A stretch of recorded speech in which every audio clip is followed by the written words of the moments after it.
मुल्ज़िमान अरमगान और शिराज के खिलाफ दो चश्मदीद गवाहों के 164 के तहत रिकॉर्ड होने वाले बयानात की कॉपी EBN न्यूज़ ने हासिल कर ली है। चश्मदीद गवाहों में मुल्ज़िम अरमगान के दो मुलाजमीन गुलाम मुस्तफ़ा और मोहम्मद ज़ुहैब शामिल हैं।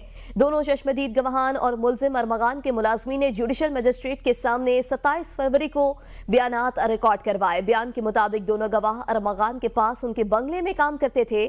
6 जनवरी को काले रंग की गाड़ी में मुस्तफा बंगले पर आया था और चेहरा ढांप रखा था। चश्मे वाला लड़का दूसरा मुल्जिम शिराज था। थोड़ी देर के बाद गालम गलोच और फिर 2 से 3 फायरिंग की आवाजें आईं। पुलिस को मौका वारदात पर खून के निशानात दिखाई दिए और पूरी कहानी बता दी। पुलिस ने वहां से सैंपल इकट्ठा किए, हमारे बयानात लेकर छोड़ दिया गया था। आपको इस मुतालिक आगाह करें कि मुस्तफा कत्ल केस दो चश्मदीद गवाहों के बयानात की कॉपी ABN न्यूज़ ने हासिल कर ली है। चश्मदीद गवाहों में मुल्जिम अरमगान के दो मुलाजमीन गुलाम मुस्तफा और मोहम्मद ज़ुहैब शामिल हैं। 6 जनवरी को मुस्तफा बंगले पर आया था और चेहरा ढांप रखा था। बयान में उन्होंने बताया कि थोड़ी देर के बाद गालम गलोच और फिर 2 से 3 फायरिंग की भी आवाजें आई हैं। मुस्तफा कत्ल केस के हवाले से अहम पेशरफ्त हुई है। दो चश्मदीद गवाहों के बयान की कॉपी ABN न्यूज़ ने हासिल कर ली। चश्मदीद गवाहों में मुल्जिम अरमगान के दो मुलाजमीन शामिल हैं। मुलाजमीन ने बयान दिया कि 6 जनवरी को मुस्तफा बंगले पर आया था और चेहरा ढांपा हुआ था, जबकि थोड़ी देर बाद गालम गलोच और फिर 2 से 3 फायरिंग की भी आवाजें सुनाई दी हैं। मजीद तफसीलात जानेंगे अली हसन से। अली बताइएगा, ABN न्यूज़ ने दो चश्मदीद गवाहों की बयान की कॉपी हासिल कर ली है, मजीद क्या तफसीलात है?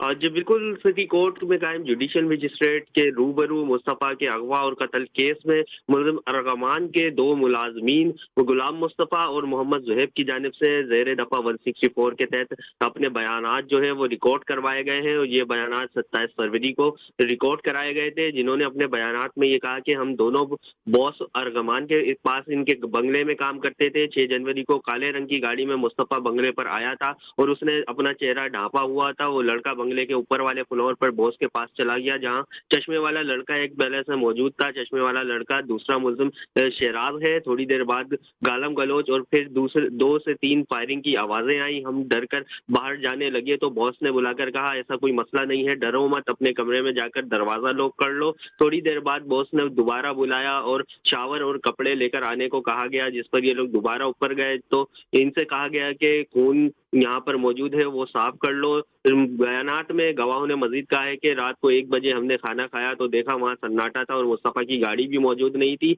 हम फजर तक जागते रहे और सोचा बहुत सो गए हैं तो हम दरवाजे बंद करके सो गए।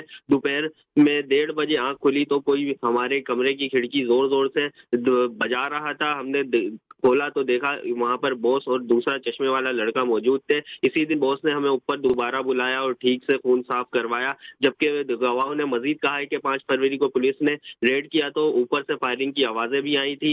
इस दौरान जो है वो 2 पुलिस एहलकार जख्मी हुए थे। फिर दोनों तरफ से फायरिंग शुरू हुई तो हम डर कर वहां से निकल गए। 10 तारीख को अपना सामान लेने बंगले पर वापिस आए थे तो पुलिस ने गिरफ्तार कर लिया। पुलिस ने मौके वारदात पर खून के निशानात इन्होंने पुलिस को दिखाए थे और पूरी कहानी पुलिस को बताई, जिस पर पुलिस ने वहां से सैंपल इकट्ठे किए और इन दोनों के बयानात जो है वो रिकॉर्ड करके इन्हें छोड़ दिया गया था। जी सही, बहुत शुक्रिया अली हसन।